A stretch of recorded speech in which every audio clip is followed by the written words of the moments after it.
Hi everyone, आज की इस वीडियो में बात करने वाले हैं एनाटॉमी का चैप्टर जिसका नाम है अस्सी शरीर। देखिए, इस वीडियो में मैं केवल आयुर्वेद का पोर्शन ही कवर करने वाला हूँ। जो मॉडर्न का पोर्शन होगा वो मैं बाकी नेक्स्ट वीडियोस में कवर कर लूँगा। अगर आपको वीडियो पसंद आए तो प्लीज़ चैनल को जरूर सब्सक्राइब कर लीजिएगा। स्टार्ट करता हूँ अपना वीडियो। तो देखिए, चैप्टर का नाम है ओस्टियोलॉजी या अस्सी शरीर। तो देखिए, यहाँ पर सबसे पहले दिया हुआ है परिचय। ओस्टियोलॉजी दो वर्ड से मिलकर बना है। सबसे पहला ओस्टियो और सेकंड वर्ड है लॉजी। ओस्टियो का मतलब क्या होता है? ओस्टियो को रिप्रेजेंट करते हैं हम बोन्स से, और लॉजी का मतलब होता है साइंस, यानी कि वो साइंस जिसमें हम बोन्स की स्टडी करते हैं उसको हम कहते हैं ओस्टियोलॉजी या अस्सी शरीर। तो science of bones is called osteology. अब यहाँ पे हमें पढ़ना है पूरा चैप्टर आयुर्वेद के अकॉर्डिंग। तो आयुर्वेद के अकॉर्डिंग अगर बात की जाए तो आयुर्वेद में आप जानते हो 7 धातु होती हैं। कौन कौन सी होती है? सबसे पहले होती है रस, दूसरी होती है रक्त, मांस, चौथी होती है मेद, अस्थि, पांचवा और फिफ्थ अस्थि, मज्जा, और लास्ट होती है हमारी शुक्र। तो जो आपका अस्थि है वो कौन से नंबर पे आ रही है? 5वें नंबर पे। तो यहाँ पे क्या कहा गया आयुर्वेद के अनुसार, ये कौन सी है? 5वीं धातु होती है। और इसका ओरिजिन किससे होता है आपका अगर बात की जाए तो मेद धातु किसका ओरिजिनेशन कराती है? अस्थि का। तो यहाँ पे ये कौन सी धातु है? 5वीं धातु है। रस, रक्त, मांस, मेद, अस्थि। अस्थि यहाँ पे 5th नंबर पे है। ये 5वीं धातु स्थिर यानी कि स्टेबल होती है, कठिन होती है तथा शरीर के अंग प्रत्यंगों को आकार तथा आधार प्रदान करने वाली होती है। यानी कि क्या करती है? बॉडी को, हमारी जो बॉडी है उसको फ्रेमवर्क प्रोवाइड कराती है। 5वें नंबर की धातु है जो कैसी है? हार्ड है, स्टेबल है, और जो हमारी बॉडी को क्या कराती है? फ्रेमवर्क प्रोवाइड कराती है। अब अस्थि की परिभाषा, यानी कि अब हम बोन्स के बारे में पढ़ते हैं। बोन्स की एक डेफिनेशन क्या बनती है? आयुर्वेद के अकॉर्डिंग भी पढ़ना है और हमें मॉडर्न के अकॉर्डिंग भी पढ़ना है। तो आयुर्वेद के अकॉर्डिंग जो आपकी अस्थि की परिभाषा यानी कि बोन्स की परिभाषा है, अस्थि क्या होती है? स्थिर होती हैं, कठिन तथा शरीर के अंग प्रत्यंगों को आकार तथा आधार प्रदान करने वाली रचनाओं को अस्थि कहते हैं। सेम यही बात किसमें की गई है? आयुर्वेद में की गई है। और ये सेम बात किसमें की गई है? मॉडर्न में। द हार्ड टिश्यूज़, यानी कि देखिए स्टेबल और हार्ड टिश्यूज़ जो क्या कर रहे हैं? किसका? बॉडी का फ्रेमवर्क बना रहे हैं, उसको हम कहते हैं हमारा बोन्स कहते हैं, या आयुर्वेद में उसको हम क्या कहते हैं? अस्थि कहते हैं। अब यहाँ पे स्वरूप यानी कि प्रॉपर्टीज़ क्या होती हैं आपकी बोन्स की? आयुर्वेद के अकॉर्डिंग क्या कहा गया है? ये कैसी होते हैं? गुरु होती हैं। गुरु का मतलब होता है हैवी, ठीक है। और इसके बाद ये कैसी होती हैं? खर होती हैं। खर का मतलब क्या होता है? रफ अपीयरेंस होता है इनका। कठिन यानी कि हार्ड होते हैं, हार्ड स्ट्रक्चर्स होते हैं, आपको हार्ड टिश्यूज़ होते हैं, अभी यहाँ पे मैंने डेफिनेशन में भी आपको बताया। इसके बाद ये कैसी होती हैं? स्थूल होती हैं। स्थूल का मतलब होता है कैसी होती हैं? लार्ज होती हैं, स्थिर होती हैं, कांस्टेंट होती हैं, और ये क्या होती है? मूर्तिमत होती हैं, यानी कि फ्रेमवर्क प्रोवाइड कराती हैं। ये दो वर्ड आपने यहाँ पे कठिन और मूर्तिमत, तो ये कहाँ पढ़ा है आपने? ये डेफिनेशन में पढ़ा है। हार्ड टिश्यूज़ होते हैं जो क्या करा रहे हैं? हमारी बॉडी का फ्रेमवर्क प्रोवाइड करा रहे हैं, फॉर्म करा रहे हैं। इसके बाद अस्थियों की 5 भौतिक रचना। देखिए, आप जानते हो आयुर्वेद में जितने भी सब्सटेंसेस हैं, जितने भी पदार्थ हैं, वो सब किससे मिलकर बने हैं? 5 से। जितने भी मटेरियल्स हैं वो 5 महाभूत से मिलकर बने। कौन कौन से? सबसे पहले होता है आकाश, वायु, अग्नि, जल, पृथ्वी। ये सब 5 महाभूत से मिलकर सारी चीज़ें यहाँ पे आयुर्वेद में बनी हैं। तो अस्सी के अंदर उन 5 महाभूतों का क्या क्या काम है उसके बारे में पढ़ना है। सबसे पहले हमारे पास आकाश महाभूत। आकाश महाभूत का आपने एक श्लोक भी पढ़ा होगा, जो आपने गर्भ में पढ़ा होगा, तम चेतना अवस्थितम वायु विभर्जिति। ये सारी चीज़ें वहाँ पे उसमें एम्ब्रियो में भी उनका काम दिखाया है, और यहाँ पे भी अब हम इन 5 महाभूत का जो फंक्शन है यहाँ पे भी हम पढ़ने वाले हैं। तो सबसे पहले बात करते हैं आकाश के बारे में। तो आकाश क्या करता है? छिद्रित यानी कि पोरस होना, छिद्रिष्ट स्पॉन्जी भाग युक्त होने तथा अस्थियों के अंदर की रतेवा वस्कुलर कैनाल्स या हर्वेशन सिस्टम का बनाना आकाश महाभूत के कारण होता है। तो देखिए, आकाश महाभूत क्या करता है? जो आपकी कैविटीज़ हैं बोन्स के अंदर, जैसे आपका हर्वेशन सिस्टम वगैरह, वो कौन कराता है? आपकी आकाश। तो आकाश का काम तो आप हमेशा से जानते हो, आकाश क्या करता है? होलो स्ट्रक्चर या एक कैविटी का फॉर्मेशन करता है। तो बोन्स में भी उसका काम वही होता है। इसके बाद सेकेंड महाभूत है हमारा वायु। तो वायु का काम क्या होता है? वृद्धि यानी कि ग्रोथ कराना, और दूसरा काम होता है पुनरुत्पादक, यानी कि क्या करता है? ये रीजनरेशन कराता है हमारी बोन्स में। और ये सारे काम किसके होते हैं? 2 काम होते हैं आपके वायु के। तो अभी आपने आकाश का काम पढ़ा। आकाश महाभूत का काम क्या था? आकाश महाभूत का काम था आपकी जो आपका वेस्कुलर सिस्टम है, जो हार्वेशन सिस्टम है, उसका फॉर्मेशन कराना, ठीक है, उसको पोरस बनाना। ये सारा काम था आकाश का। और वायु का काम क्या हो गया यहाँ पे? वायु के 2 काम हो गए, एक हो गया ग्रोथ और दूसरा हो गया हमारा रीजनरेशन। अब तीसरा है हमारा अग्नि महाभूत। तो देखिए अग्नि महाभूत का काम क्या होता है, अस्थियों का रक्त मेहता होना अग्नि महाभूत के कारण होता है। यानी कि जो आपकी बोन्स हैं, आप जानते हो बोन्स के अंदर क्या होता है, आरबीसीज का फॉर्मेशन हो रहा है, आपके ब्लड का फॉर्मेशन हो रहा है। तो जो ब्लड का फॉर्मेशन बोन्स के अंदर होता है वो कौन कराता है, रक्त मेहता कौन कराता है, आपकी अग्नि महाभूत कराता है। यानी कि अग्नि का काम क्या है, जो आपकी बोन्स हैं उनके अंदर ब्लड का फॉर्मेशन कराना। इसके बाद होता है हमारा जल महाभूत। तो देखिए जल महाभूत का काम क्या होता है, जो आपकी अस्थियों में लचीलापन होता है, ठीक है, वो उसका काम वो किसकी वजह से होता है, आपके जल महाभूत की वजह से होता है। तो देखिए हमने 4 महाभूत पढ़े, आकाश, वायु, अग्नि, जल।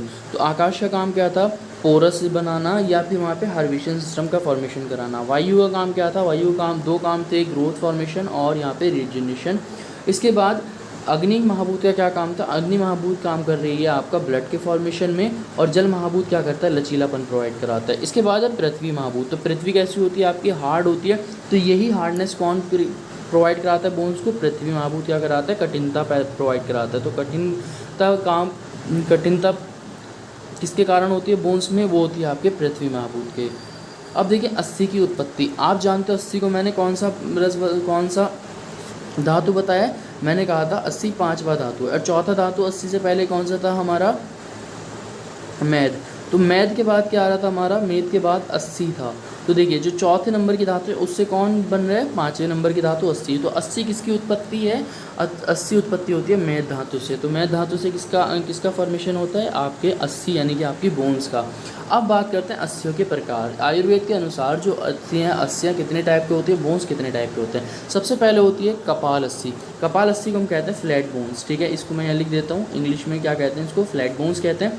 ये फ्लैट बोन्स क्या होती हैं, देखिए क्या है, जो अस्थियाँ मिट्टी के घड़े के टुकड़े के समान होते हैं। जैसे आपका मिट्टी का घड़ा होता है, ठीक है, सबने देखा होगा, इस तरह से होता है मिट्टी का घड़ा, ये इस तरह से।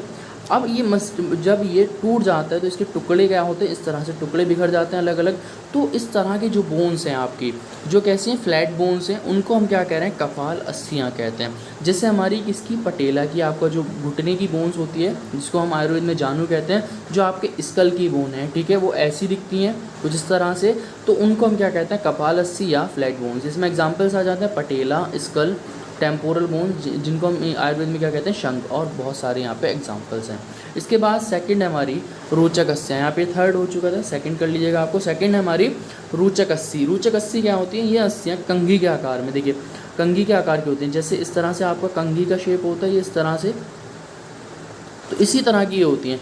अब देखिए ये अपीयरेंस आपकी बॉडी में कौन सी बोन्स में मिलता है, ये अपीयरेंस मिलता है आपका कुछ टीथ में, इस तरह से टीथ होते हैं। तो ये जो अस्थियाँ हैं इनको हम कहते हैं रोचक अस्थियाँ। यानी कि रोचक अस्थियाँ वो हैं जिनका कैसा हो, कंघी के जैसा आकार हो, उनको हम क्या कहते हैं, रोचक अस्थियाँ। रोचक अस्थियाँ का एग्जाम्पल है आपका दांत, इस तरह से आपके दांत दिखते हैं। लेकिन आधुनिक एक पॉइंट आपको याद रखना है, जो आपका आधुनिक यानी कि मॉडर्न जो एनाटमी है उसमें इसको अस्थियों में काउंट यानी कि बोन्स में काउंट नहीं किया जाता, ये अलग है। इसके बाद आता है हमारा थर्ड टाइप की है तरुण अस्थियाँ। तरुण अस्थियाँ कैसी होती हैं, शरीर के अस्थियाँ प्रारंभ में, स्टार्टिंग में तो ये कैसी होती हैं, सॉफ्ट होती हैं, लेकिन जैसे जैसे एज बढ़ती है यानी कि एडल्ट जैसे जैसे एडल्ट का फॉर्मेशन होता है उसमें क्या बन जाती हैं, अस्थि बन जाती हैं। तो तरुण अस्थियाँ होती हैं जो स्टार्टिंग में कैसी थी, सॉफ्ट थी, और बाद में क्या बन गई, वो वहाँ पे जाके हार्ड बोन्स बन गई, उनको हम कहते हैं तरुण अस्थियाँ। या इनमें दूसरी एक बात और हो सकती है, दूसरी वो जो स्वभाव से ही तरुण यानी कि स्वभाव से ही कैसी हो, स्वभाव से तरुण अवस्था में रहती हैं, यानी कि स्टार्टिंग से ही कैसी है वो, वहाँ पे सॉफ्ट, वहाँ पे उनका कैसा सॉफ्ट अपीयरेंस है। एग्जाम्पल यहाँ पे क्या आ गया हमारा, घ्राण यानी कि आपकी नोज़ की बोन्स, कर्ण यानी कि आपके ईयर्स की बोन, और आपकी ग्रीवा यानी कि आपकी नेक की बोन्स। तो ये कैसी होती हैं, सॉफ्ट बोन्स होती हैं, इनको हम कहते हैं तरुण अस्थियाँ। इसके बाद आते हैं वल्लीय अस्थि।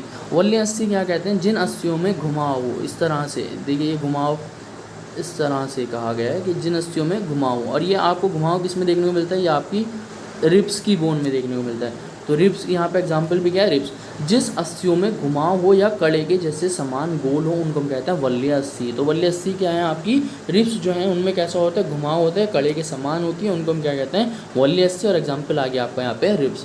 अब पाँचवीं टाइप जो होती है वो होती है हमारी नलक अस्थियाँ। नलक अस्थियों को हम कहते हैं लॉन्ग बोन्स, ठीक है, आप यहाँ पे लिख लीजिएगा लॉन्ग बोन्स, यहाँ पे मैं लिख दिया है। लॉन्ग बोन्स क्या होती हैं, जो शेष अस्थियाँ मतलब जो बाकी अभी हमने देखिए अस्थियाँ पढ़ ली यहाँ पे, तरुण अस्थियाँ पड़ी, बल्य अस्थियाँ पड़ी, रोचक अस्थियाँ पड़ी, यहाँ पे कपाल अस्थियाँ पड़ी। तो उसके अलावा जितनी भी बचती हैं उन चारों के अलावा वो सब क्या होती है, हमारी नलक संज्ञक होती है, यानी कि उनको हम कहते हैं नलक अस्थियाँ कहते हैं, यानी कि आपकी लॉन्ग बोन्स कहते हैं। ये शाखाओं में कैसे होते हैं, लंबी नली के आकार की होते हैं। जैसे आपका फीमर क्या है, आपका फीमर लॉन्गेस्ट बोन है, ह्यूमरस, और ये सारी बोन्स और भी बोन्स हैं, ठीक है, जो कैसी होती है, जिनका अपीयरेंस कैसा होता है, जैसे रेडियस, अल्ना, ये सब क्या होते हैं, लॉन्ग बोन्स होती है। तो लॉन्ग बोन्स को हम क्या कहते हैं, जो मॉडर्न में हम लॉन्ग बोन्स कह रहे हैं उनको आयुर्वेद में क्या कहा जाता है, नलक अस्थियाँ कहा जाता है। अब यहाँ तक हमने पढ़ लिया टाइप ऑफ बोन्स पढ़ लिए हैं। आयुर्वेद के अकॉर्डिंग अस्थियाँ कितने प्रकार की होती हैं। अब देखिए अस्थियाँ कितनी होती हैं टोटल, आप जानते हो मॉडर्न क्या कहते हैं, 206 बोन्स होती हैं हमारी बॉडी के अंदर, लेकिन जो आचार्य सुश्रुत थे उन्होंने कहा कि हमारी बॉडी के अंदर 300 बोन होती हैं, और आचार्य चरक ने कितनी बताई हैं, 360, और जो हमारा मॉडर्न है वो कितने काउंट करता है, 206, और यूनानी कितने काउंट करता है, 242। ये डिफरेंट आचार्य और डिफरेंट क्या है, आपकी जो मेडिकल कोर्सेज हैं उनके अकॉर्डिंग यहाँ पे अस्थियों को डिफाइन किया गया है, जो मेडिकल की ब्रांचेस हैं। अब देखिए 80 की गणना में इतना, लेकिन ये डिफरेंस क्यों आया कि किसी जगह पे 300 डिफाइन की गई है, किसी जगह पे 360, किसी जगह पे 206, किसी जगह पे 242, इतना डिफरेंस क्यों आ रहा है। तो देखिए आचार्य चरक के अकॉर्डिंग सबसे बात ही कर लेते हैं हम आचार्य चरक की, क्योंकि सबसे ज़्यादा इन्होंने ही बताई है 360। तो आचार्य चरक ने क्या किया था, जितने भी हमारी बॉडी के अंदर हार्ड स्ट्रक्चर्स देखे उनको सबको किस में काउंट कर लिया, उन्होंने अस्थियों में काउंट कर लिया। एक तो ये वजह हो गई, जैसे नाखून, दांत वगैरह, इन्होंने सबको किस में काउंट कर लिया, इन्होंने अस्थि यानी कि बोन्स में काउंट कर लिया। तो पहला डिफरेंस क्या आया कि आचार्य चरक ने क्या किया, जितने भी हार्ड स्ट्रक्चर्स थे उनको सबको किस में काउंट कर लिया, बोन्स में काउंट कर लिया। तो इस वजह से यहाँ पे डिफरेंस आया। और दूसरा डिफरेंस आप जानते हो, जैसे हमारी मॉडर्न में कॉकेक्स की बोन होती है, ठीक है, कॉकेक्स क्या होती है, एक सिंगल बोन होती है, लेकिन ये किससे मिलकर बनी थी, जब 4 बोन्स फ्यूज़ होती हैं तब एक ये बोन्स बनती है। 4 बोन्स क्या होती हैं, आपस में जब फ्यूज़ होती हैं तब सिंगल कॉकेक्स बनाती हैं। तो यहाँ पे क्या किया गया था कि बाल अवस्था में जो अस्थियाँ थी, मतलब ये जो अभी अनफ्यूज्ड बोन थी, यहाँ पे जैसे 4 बोन्स थी, फ्यूज़न होने के बाद एक बनाई थी, तो इनको क्या किया आचार्य चरक ने 4 ही काउंट कर लिया। यहाँ पे कॉकेक्स, यहाँ पे जो हम मॉडर्न में 1 काउंट कर रहे हैं, तो आचार्य चरक ने क्या किया, वहाँ पे 4 काउंट किया था, उस वजह से यहाँ पे डिफरेंस आया है। तो ये 2 पॉइंट आपको डिफरेंस के बेसिस पे याद रखने हैं। पहला कि जितने भी हार्ड स्ट्रक्चर्स दिखे उन्होंने उनको अस्थियाँ मान लिया, और दूसरा ये था कि जो उन्होंने अनफ्यूज बोन्स थी उनको भी क्या कर लिया, यहाँ पे काउंट कर लिया था। तो इस वजह से यहाँ पे डिफरेंस आ रहा था। यहाँ पे हमारा चैप्टर होता है फिनिश। अगर आपको वीडियो पसंद आई है तो प्लीज़ चैनल को सब्सक्राइब कर लें। Thank you.